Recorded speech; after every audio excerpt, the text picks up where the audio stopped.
अनाबबु थुना लायेंग थोक्तुना हक्चांग फना लेनिंगलबसु नोमगिसु नोमदुना इमुंग मनुंग पुरंबा मियोइसिंगी लक्ता अरुबा अना लायेंग यावरकपदा सेल लैतबना मरम ओइरगा अना मैचा खांगदुना लैबा कयानी अफंग अफंग थबक सुदुना इमुंग मनुंग पुरंबा सिंगी लक्ता नहा ओरिबा पेबम नावबा मसागी किडनी अनिमक मथौ तौरक्तबदगी अथुबदा किडनी ट्रांसप्लांट तौबगी तंगाई फदबा लेरबसु सेल लैतबना मरम ओइरगा अवाबा पुंसी मरेल अमदा हिंहौरी नावबा मदी महाकना चाकथाक पुरंबा महाकी इमुंग मनुंगना लेलिबा पुंसी मरेल असिगी मतंगदा इम्पैक्ट न्यूज की अखनबा पाउदम अमा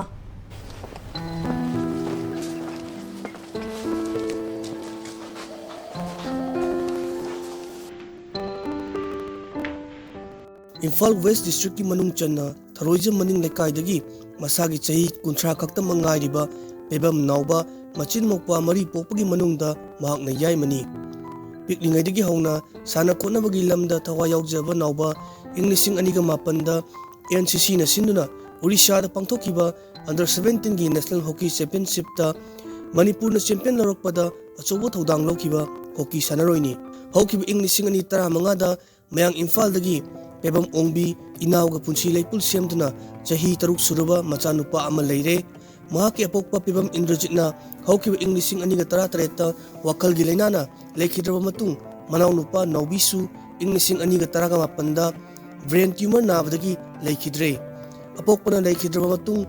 मनावनुपा गी अना लायंगी दमक लेजरंबा इंकोल तंखा योंथोक्तुना होनकी अदुमकपु माय पाकपा ngamdana मनावनुपा नौबी नोंगाकी इं 2010 अदुवाइदगी हौना हक्चांग खजिक खजिक ngamlaktrabasु इमुंग मनुंगी लेता लायरना यंथोक्तना लाखी तुंगदा चही असिगी एप्रिल थादा का हेना मसा ngamlaktabadagi अना लायंग चलुबदा हक्चांगी किनी अनिमक मथौ तौद्रे हाइबा खंगबा ngamlakkibani पबिनादा टेस्ट थारोना टेस्ट थार कानदी अनिमक तुम फेलो लेना पीदु कनो तो चिंजाक से डॉक्टर न पीबे बासपुदी दुदन तौरी तबोदी लैतबनिना सादा अयाम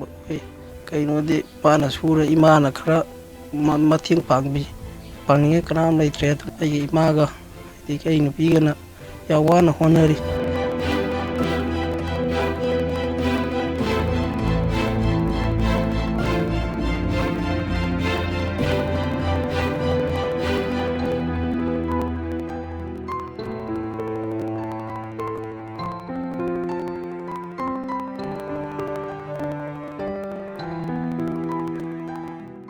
मपुरोइबगी अना लायंग असिगिदमक किडनी नामा डोनेट तौनबा थौरांग लुरबसु इ चानरमदबना अतोप डोनर सिंगा चानबा लेबदा सिंदोकनदुना मपुरोइबगी पुंसी कनबा पामी हाइना नावबगी लोइनबी इनाउना फोंदोरकली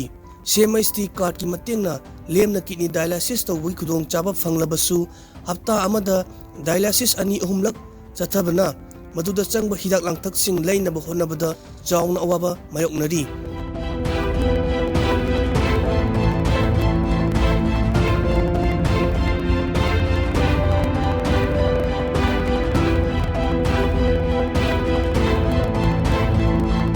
मपुरोइबगी अना लायंगदा मतेंग ओइनबा फनेक लोंदुना होनरबसु मदुन हप्ता खुदिंगी अनाबगी सेल खुनबा ngamdabadagi डायलिसिस तौबा चत्तबसु यावी हाइकी हौकिबा जून थादा मदिनबा एमएलए ओरिबा लमसांग एमएलए एस राजेंद्र अनाबगी मतेंग पांगबिनबा हाइरुबदा रुपा 10,000 मतेंग पिरखी अमदी कैरोल लेकाइना मतेंग खरा खरा पांगलबसु युम पुनबा ngakta ओइबना मपुंग फाना डायलिसिस अथबा फाउ ngamdri हाइना तिंगथाजकी किडनी ट्रांसप्लांट तौबगी पेशेंट सिंगदा तानरुबदा मपुरोइबगी अनाबा सी किडनी डोनर अमदी सेल ओइना रुपा लाख 5 हेना चंगनी हाइना हाइरकपदगी मपुरोइबगी अनाबा फहनिंगलबसु करिसु तौबा ngamdana लेई हाइना नुंगाइतबा फोंदोकी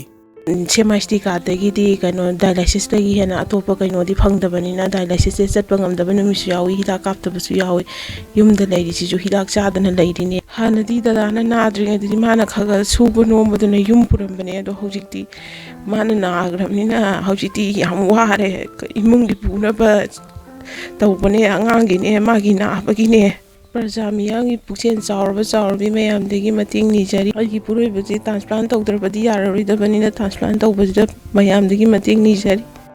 इना कया खुनबा इमुंग सिंगदा नारक येलकपदा चाउन खुदोंग चादबा अनाबा कया महाकी मचा सिंगदा नारकपा असिदा कपसबा नतना Pongal थौना पुदोकपा ngamde हाइना नावबगी अपोकपी नुंसिरैना फोंदोरकली Mahakna makha taraduna naubana kalingai matamda imung manung purambana mahakna masa ngamdana laikibada imunggi chakhumai muttanaba mahaksu apang-apangba leikaigi thabaksing sunomli. Nomagi chara ani chanaba honabada awabu oriba imung asida anabagi potlum kaya hapchillakpana awabagi mathakta awaba haplare haina pendaba fongdorukli. Hujingna amuk mayam basida khanghaudana anabagi laina malakpadagi ichagi haibang khangdena ai hujing nongma suraga magi hidak kisu chapam ki chap tali tamaje ai phanggi lei phangagana sale phangdragana toy masa maya khangdagi sajin anabaje ma khamam khangde huji aduna ai angawbadawna tawre ai angawbidawna tawre haibang khangdi ai di wa ngangbajo haijate idi kappana tanu pai leite.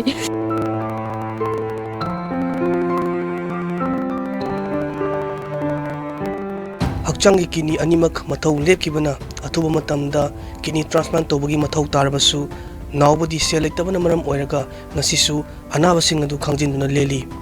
Nomagi afang mathawak suduna imung manung puramba naubagi punsibu kanbinaba